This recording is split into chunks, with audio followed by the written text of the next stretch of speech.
You will hear a man who runs a recruitment agency talking to a young woman looking for a job.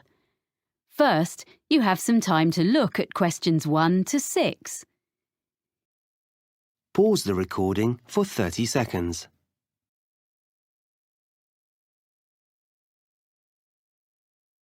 You will see that there is an example that has been done for you. On this occasion only, the conversation relating to this will be played first. Hello, Edwina, is it? Have a seat. Yes, Edwina. Thanks. I'm looking for a job as a nanny. I like working with children. I talked to you yesterday. Oh, yes. Well, we covered most of the ground on the phone yesterday. I've got a form I need to complete for my records. So, you're Edwina Riley, and how should we contact you? The woman's name is Edwina Riley, so Riley has been written in the space. Now we shall begin. You should answer the questions as you listen, because you will not hear the recording a second time. Listen carefully and answer questions 1 to 6. Hello, Edwina, is it? Have a seat. Yes, Edwina. Thanks. I'm looking for a job as a nanny. I like working with children. I talked to you yesterday. Oh, yes. Well, we covered most of the ground on the phone yesterday. I've got a form I need to complete for my records. So, you're Edwina Riley, and how should we contact you? By email. I check it regularly. What's the address? It's Edwina, like my name, then R-I, the first 2 letters of my surname, at worldnet.com. EDWINARI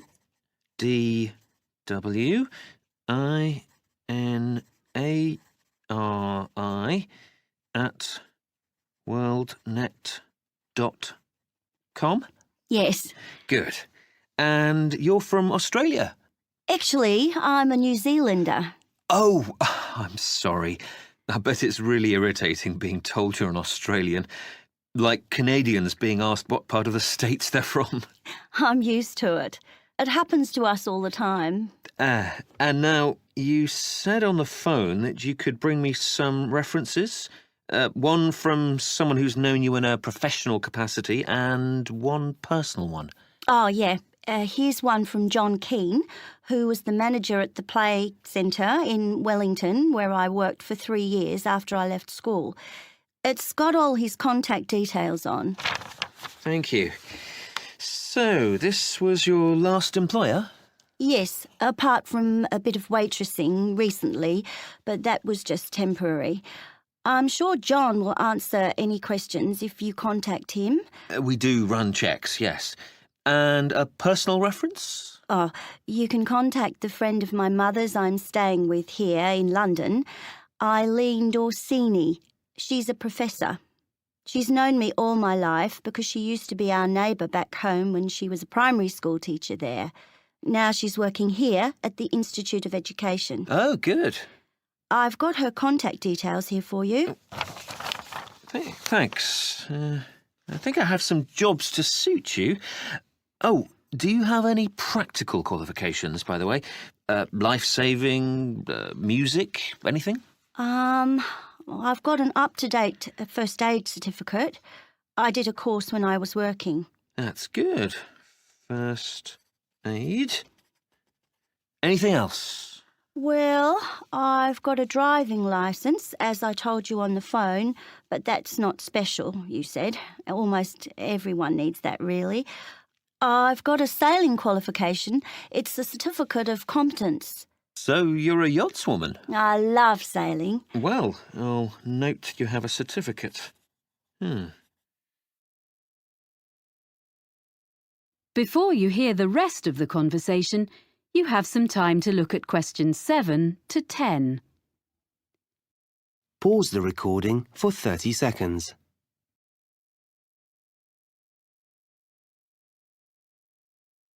Now listen and answer questions 7 to 10.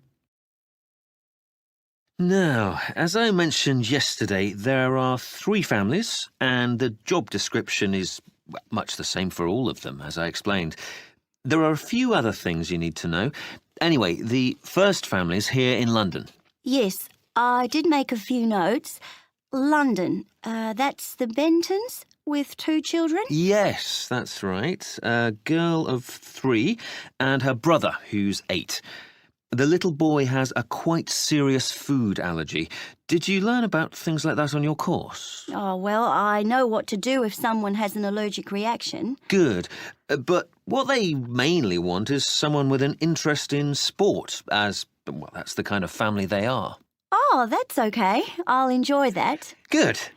Now, the next people are in the country near Oxford. Oh, yeah, the Grangers? Yeah, so they have twin boys of 5 who are a bit of a handful, I suspect. But it's a lovely place, quite a grand house, and the family is extremely welcoming. They keep horses. Do you ride? I did when I was younger. I like animals generally. Well, Animal Lover was their special request, so you'd be fine there. The last family... Yes? I don't think I told you. They live in Scotland. Really? What's their name? Campbell. Oh, yes. And they have 4 girls under 10? That's it. They have a lovely city flat and they own a small island. Wow! Actually, you might get on with them very well. They particularly wanted someone who would be prepared to cook when they go camping on the island. Camping would really suit me, and I'm used to taking my turn doing the food, but it is a long way from London. Yeah, well, you can think about it. Then, as soon as I've checked your references, we can arrange for you to talk to all of the families. Right. Thanks very much. Thank you. I'll email you as soon as I can. That is the end of section 1. You now have half a minute to check your answers. Pause the recording for 30 seconds. Listening, section 2. You will hear a woman talking to a group of people who are looking round a sports and leisure centre. First, you have some time to look at questions 11 to 14. Pause the recording for 30 seconds.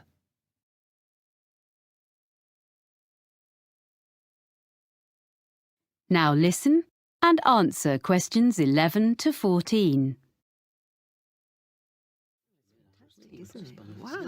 Ladies and gentlemen, I'm very pleased to be able to welcome you to Cityscope, our lovely modern sports and leisure facility. I've brought you up to the rooftop cafe on top of the stadium so that you can enjoy the view while I explain briefly what we have here and point out to you the major features of the site. Then we'll go round and have a look at ground level. Oh, that'd be interesting. I'm glad. We're extremely proud of this new facility.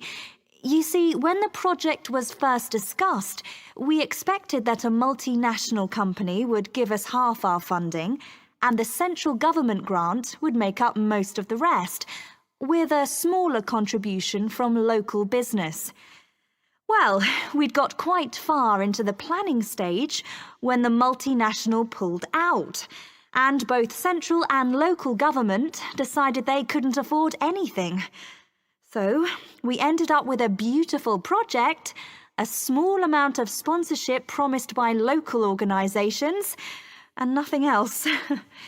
We thought we'd never build it, but at the last moment, we had an amazing donation of several £million from a national transport company, and that got us going again. And we managed to get all the rest from local fundraising. There's hardly a street in the city that hasn't made its contribution one way or another. So there's a true sense of local ownership here. So this is what we got. We wanted a new stadium because the 1950s football stadium is on the other side of town and is shortly due to be pulled down and built over. This site was the old airport, with some playing fields on one side of it, and a few buildings from the 1930s when the airfield first opened. So, we were able to plan a new stadium with plenty of room for all the things people wanted. The playing fields have been upgraded and refenced, so they are now a set of top-quality outdoor pitches for amateur football, hockey and so on. We have both sports and other entertainments here. We want to encourage all kinds of people onto the site and hope some of them may come to use the cinema or the cafe and end up trying the fitness centre. These are all grouped together. The cafe is in the original 1930s passenger hall, and the architects have managed to retain some of the elegant style of the building. The other buildings, like the control tower, which would have made a great feature, and the aircraft hangars, which we had hoped might house the fitness centre, were unfortunately not structurally sound enough to preserve. So, everything else is newly built, opened in 2010. Before you hear the rest of the talk, you have some time to look at questions 15 to 20. Pause the recording for 30 seconds.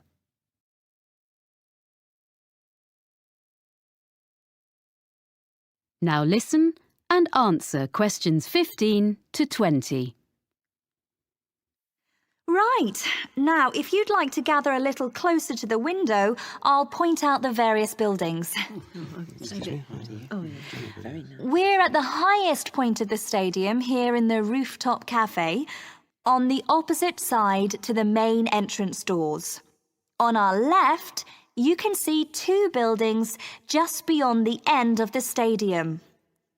The closest one is the business centre, used for meetings and conferences and so on, which provides a good source of revenue for the upkeep of the sports facilities.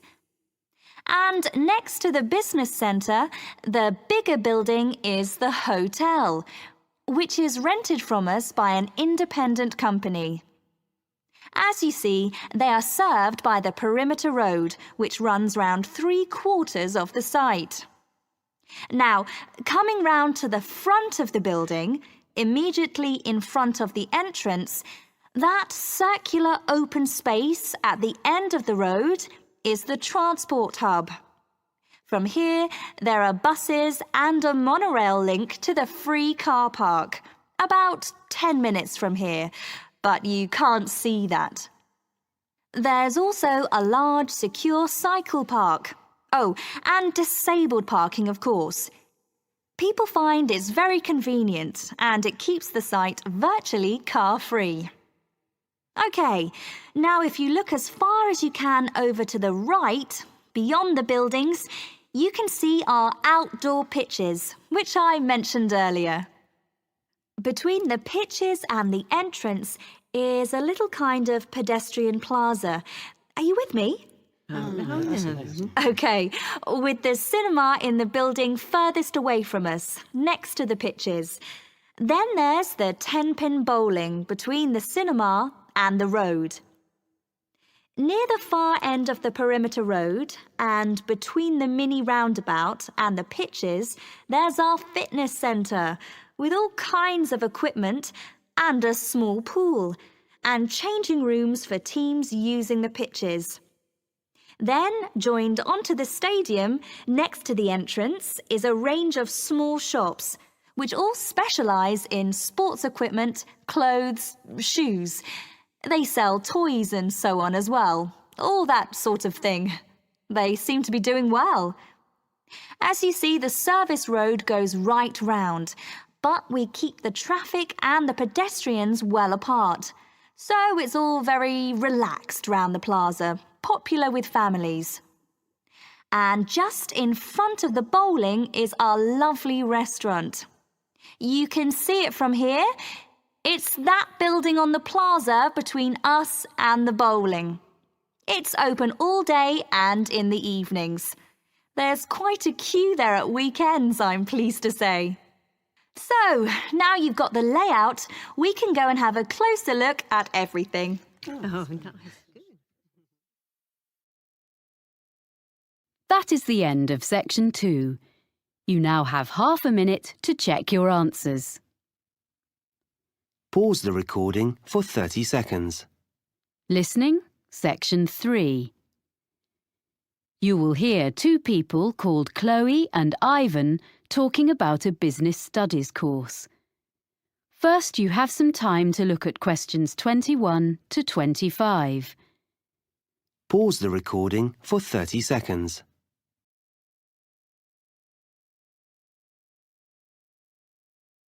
Now listen carefully and answer questions 21 to 25. Oh, hi, Ivan. Oh, hi, Chloe. I'm glad I bumped into you because I've been looking at this prospectus about courses at the university. I'm thinking of doing a business studies degree. Isn't that what you're doing? Yes, I'm about to start my 3rd year. I think you'd enjoy it. Is there something on the course that you're not sure about? Well, you know I've been working for a publisher for the last 4 years as a production assistant. That will be really valuable experience because a lot of people go to university straight from school and don't have that kind of background. Yeah, I know. And I'm used to dealing with figures and percentages and things, but it's been a while since I've sat down and put my ideas into an essay. I was never that good at it, and I'm not sure I can do it now. But you did okay at school, so I'm sure you'll soon get into it again. I was worried about different things when I started, like if I'd be able to use all the computer programs. But you only really need the basics. You have to do a lot of presentations, and I thought that would be hard. But we'd actually had such a lot of practice at school, it was fine. But did you find writing essays easy? It was okay, but I was hopeless at getting them in by the deadline. And I was always late for lectures, so I had to work hard at that, and I tend to be early now.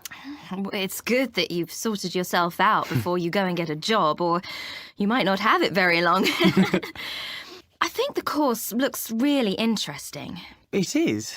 And it also gave me the chance to spend 6 months working in a local business last year.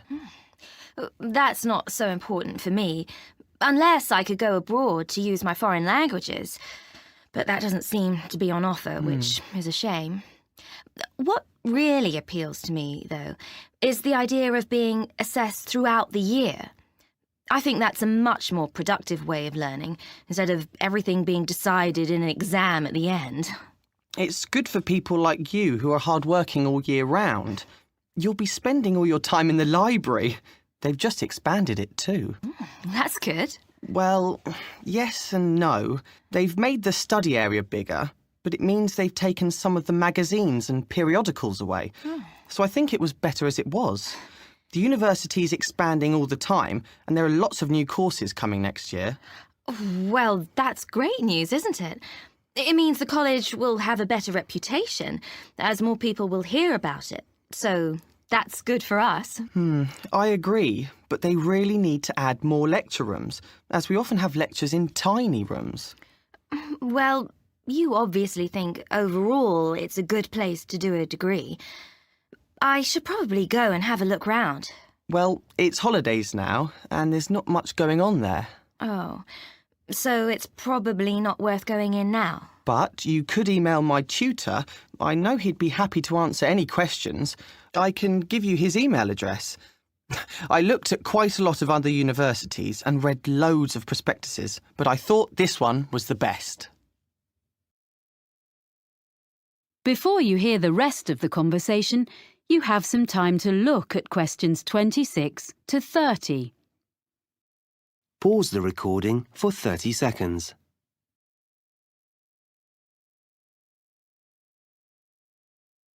Now listen and answer questions 26 to 30. I was a bit unsure about all the different subjects you can choose on this course. Well, I can tell you a bit about them. There are some subjects you have to do, and some that you can choose. The most interesting course I've done is public relations. From what I've read, it doesn't look very demanding. Some of it is really just common sense. But it will be really useful if you want to go into marketing or advertising. That's true. But I need to find out a bit more about it first before I decide if it will really help me. It's difficult to tell from the prospectus. But you are interested in marketing? Oh, yes. Well, you can choose a marketing course. I wasn't very impressed with that course, actually. The tutor didn't make it very interesting. It's good to put on your CV that you've done a marketing course, though. So that would be a definite for me, and maybe I'd get a different tutor. What other courses did you choose? I'm doing taxation, as I was thinking of training to be an accountant, but I'm not sure now. Oh, that will be a good option for me, because I enjoy working with figures. Although I don't want to be an accountant, it'll be good to have an understanding of taxation, especially if I ever run my own business. Then there's the most popular course, which is human resources, and a lot of people seem to get jobs in that field. My friend works in human resources, and she's really good at it. But I don't think I've got the right personality, so I'd give that one a miss. I'm more interested in how businesses actually work, the structure. That's a compulsory course, the structure of business. Oh. But you might find information systems helpful. Is that kind of computer programs? Some of it is, but also databases, project management, and other things. Oh, this sounds useful. But I'll have to look at some of the other possibilities first. You know, Ivan, this course sounds as though it would suit me. I'm going to apply. Great. If there's anything else you want to ask me, you've got my number. Thanks. That is the end of section 3. You now have half a minute to check your answers. Pause the recording for 30 seconds. Listening, section 4. You will hear a talk by a meteorologist about weather forecasting. First, you have some time to look at questions 31 to 40. Pause the recording for 1 minute.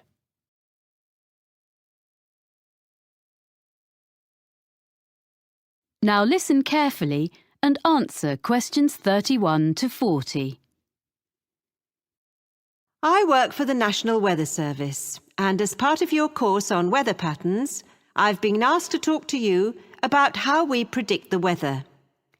We're so used to switching on our TVs and getting an up-to-date weather forecast at any time of day or night that we probably forget that this level of sophistication has only been achieved in the last few decades, and weather forecasting is actually an ancient art. So I want to start by looking back into history. The earliest weather forecasts appeared in the 1500s in almanacs, which were lists of information produced every year. Their predictions relied heavily on making links between the weather and where the planets were in the sky on certain days. In addition, predictions were often based on information, like if the fourth night after a new moon was clear, good weather was expected to follow. But once basic weather instruments were invented, things slowly started to change. In the mid-15th century, a man called Nicholas Kuser, a German mathematician, designed a hygrometer which told people how much humidity there was in the air. To do this, Kuser put some sheep's wool on a set of scales and then monitored the change in the wool's weight according to the air conditions. A piece of equipment we all know and use is the thermometer. Changes in temperature couldn't really be measured until the Italian Galileo Galilei invented his thermometer in 1593. It wasn't like a modern-day thermometer because it had water inside it instead of mercury. In fact, it wasn't until 1714 that Gabriel Fahrenheit invented the first mercury thermometer. In 1643, another Italian, called Evangelista Torricelli, invented the first barometer, which measured atmospheric pressure. This was another big step forward in more accurate weather predicting. As time went on, during the 17th, 18th and 19th centuries, all these meteorological instruments were improved and developed, and people in different countries began to record measurements relating to their local weather. However, in those days it was very difficult to send records from one part of the world to another, so it wasn't possible for them to share their information until the electric telegraph became more widespread. This meant that weather observations could be sent on a regular basis to and from different countries. By the 1860s, therefore, weather forecasts were becoming more common and accurate because they were based on observations taken at the same time over a wide area. In 1863, France started publishing weather maps each day. This hadn't been done before, and other nations soon followed. So that was the start of national weather forecasting. And I'll now tell you how we at the National Weather Centre get the information we need to produce a forecast.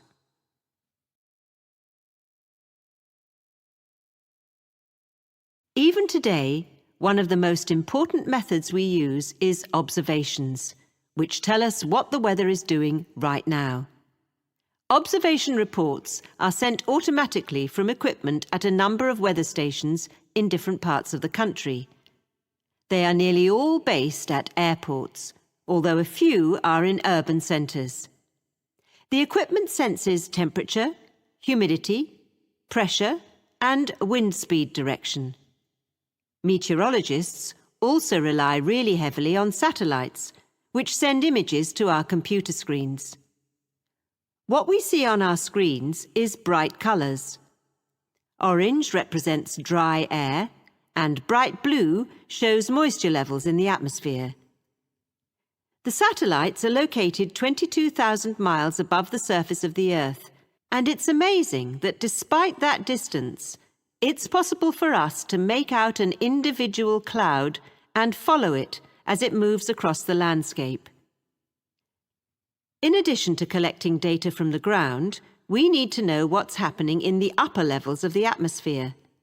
So a couple of times a day, from many sites across the country, we send radio sondes into the air. A radio sonde is a box containing a package of equipment, and it hangs from a balloon which is filled with gas. Data is transmitted back to the weather station. Finally, radar. This was first used over 150 years ago and still is. New advances are being made all the time, and it is one method for detecting and monitoring the progress of hurricanes. Crucial information is shown by different colours representing speed and direction. Radar is also used by aircraft, of course. All this information from different sources is put into computer models, which are like massive computer programs. Sometimes they all give us the same story, and sometimes we have to use our own experience to decide which is showing the most accurate forecast, which we then pass on to you. So, I hope next time you watch the weather forecast, you'll think about how we meteorologists spend our time. And maybe I've persuaded some of you to study meteorology in more depth. That is the end of section 4. You now have half a minute to check your answers. Pause the recording for 30